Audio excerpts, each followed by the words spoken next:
Alhamdulillah ala isani wa syukru lahu ala taufiqi wa imtinani wa asyhadu an la ilaha illallah ta'ziman li sya'ni wa asyhadu anna Muhammadan abduhu wa rasuluh ad-da'i ila ridwani sallallahu alaihi wa ala alihi wasallam.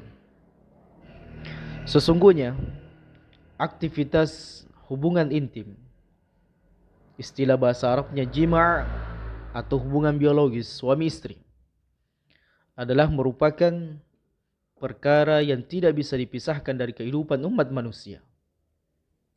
Sebagaimana halnya manusia butuh makan dan minum, maka begitu pula manusia butuh penyaluran hasrat atau hubungan jima' biologis. Dan itu adalah merupakan nikmat yang Allah Subhanahu wa taala berikan kepada umat manusia. Namun tidak serta-merta keinginan biologis ketika kita berhasrat untuk melampiaskannya, kemudian kita serta-merta melampiaskannya apakah dengan cara yang halal atau yang haram. Namun di sana ada aturan-aturan yang mengikat umat manusia dan perintah-perintah Allah Subhanahu wa taala. Begitu pula dengan petunjuk-petunjuk Nabi alaihi salatu wasalam yang mengarahkan kepada kita semuanya, yang mendidik kita semuanya. Mana hubungan biologis yang dibolehkan, yang dihalalkan oleh Allah Subhanahu wa taala dan Rasulnya, dan mana perkara aktivitas hubungan intim biologis yang diharamkan dan dilaknat oleh Allah Subhanahu wa taala.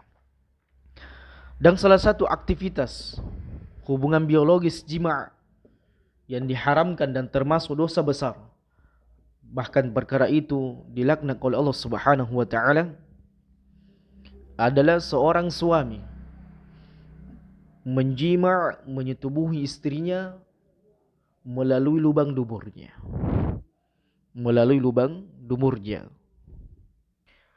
Di mana menyetubuhi, menjima' seorang istri melalui duburnya, lubang duburnya, maka ini adalah merupakan maksiat yang besar, dosa yang besar, diharamkan oleh syariat Allah Subhanahu wa taala, dan pelakunya dilaknat oleh Allah Subhanahu wa taala. Sebagaimana sebuah hadis yang diriwayatkan oleh Abu Daud dan dihasankan oleh Syekh Albani rahimahullah, bahwasanya Nabi alaihi salatu wasallam bersabda, "Mal'unun man ata imratahu fi duburiha."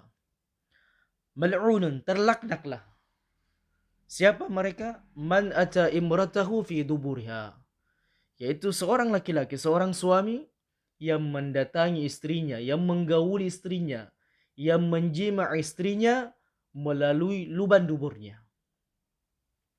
Bahkan dengan tegas Nabi SAW bersabda, La yanzurullah ila rajulin ata rajulan au imra'atan fid dubur.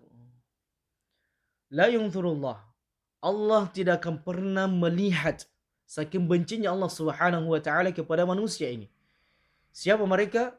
Rajulin, seorang laki-laki, ata rajulan, di mana laki-laki ini menyetubuhi laki-laki yang lainnya, bersenggama dengan laki-laki yang lainnya, au imratan, atau dia bersenggama dengan wanita, menyetubuhi wanita, fit dubur, akan tetapi dia menyetubuhi laki-laki tersebut atau istrinya atau wanita melalui lubang duburnya. Oleh karena zaman rahmatullah Subhanahu wa taala, sehingga seorang muslim yang mereka mengaku beriman kepada Allah Subhanahu wa taala dan hari kemudian, agar tidak melampiaskan hasratnya, tidak sekedar mendapatkan nikmat, namun nikmat tersebut dilaknat oleh Allah Subhanahu wa taala. Dan ketahuilah, ketika ada sesuatu yang diharamkan oleh Allah Subhanahu wa taala, yang dilarang oleh Allah Subhanahu wa taala, begitu pula dengan Rasulnya sallallahu alaihi wasallam, maka ketahuilah pada hal tersebut ada mudarat, ada bahaya. Sebab lubang dubur adalah merupakan tempat keluarnya kotoran, dan itu tidak pantas secara fitrah dan akal sehat. Maka tempat keluarnya kotoran itu tidak pantas kemudian kita gunakan sebagai saluran menyalurkan hasrat biologis kita. Dan Allah Subhanahu wa taala telah meletakkan pada tempatnya masing-masing, yaitu kemaluan al-farj wanita yang dihalalkan, dan itu lebih sehat, lebih baik, lebih menyehatkan, lebih memotivasi kita menumpahkan, melampiaskan hasrat kita dibandingkan harus menggauli. Apakah laki-laki yang diharamkan memang dosanya sangat besar atau istri kita yang sah melalui duburnya, lubang duburnya, maka ini adalah merupakan di antara sebab-sebab timbulnya berbagai macam penyakit yang menjijikkan, yang jorok, yang kemudian tidak sesuai dengan akal dan fitrah manusia. Sehingga zaman rahmat Allah Subhanahu wa taala, hendaknya seorang itu senantiasa melampiaskan hasratnya, keinginan biologisnya kepada hal-hal yang diridhoi oleh Allah Subhanahu wa taala, kepada hal-hal yang dihalalkan oleh Allah Subhanahu wa taala, dan menjauhi perkara-perkara yang diharamkan oleh Allah Subhanahu wa taala. Wallahu a'lam bissawab.